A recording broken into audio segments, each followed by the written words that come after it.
Everywhere we look in nature, patterns repeat themselves. The curl of a surfing wave, for example, is mirrored in clouds and on other planets like Saturn. And now they've been spotted in the sun's atmosphere. This shape of wave is often formed by something called a Kelvin-Helmholtz or KH instability, in which two fluids flow by each other with different speeds or densities. For example, in clouds, yes, you have one layer where there is a cloud, okay, and then a higher layer where you have a jet stream. So at the boundary between these two regions, you start seeing this cloud rolling up. If you look at water waves, the wind will sort of cause it to roll up into a bigger and bigger wave, but eventually this wave will break. This is very similar to the Kelvin-Helmholtz instability that takes place on the Sun, where we have erupting plasma and we have stationary plasma in the Sun. Spotting a repeating pattern like this is always good news. Since scientists already know that the movement of the waves transfers energy to the water, they note that the same thing should be happening in the Sun. That extra energy helps explain how the Sun's atmosphere, or corona, heats up to some 1,000 times hotter than the Sun's surface.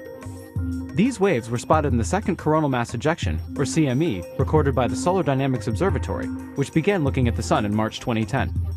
We were able to see as the CME erupted, it generated basically a region where the plasma was evacuated.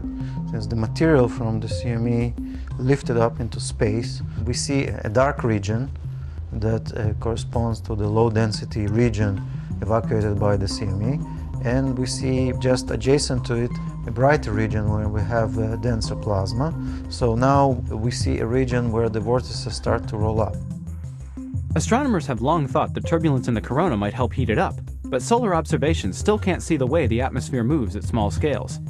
Each of the rolling surfing waves spotted by SDO is about the size of the United States, and they likely became more and more turbulent the same way that a breaking water wave froths at its crest. So it is a way of taking out the energy from the shear flow and converting it eventually into heat. Some scientists thought that the Sun's powerful magnetic field would prevent KH waves from forming, so the heliophysicists who observed the turbulence on the Sun needed additional evidence.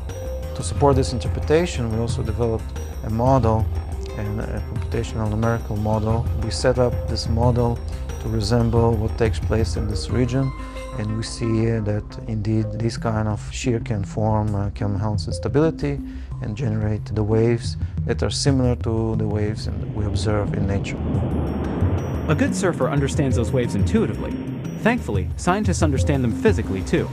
Watching how they roll around the Sun opens the door for more research and better solar models, helping scientists predict the activity of the star we live with.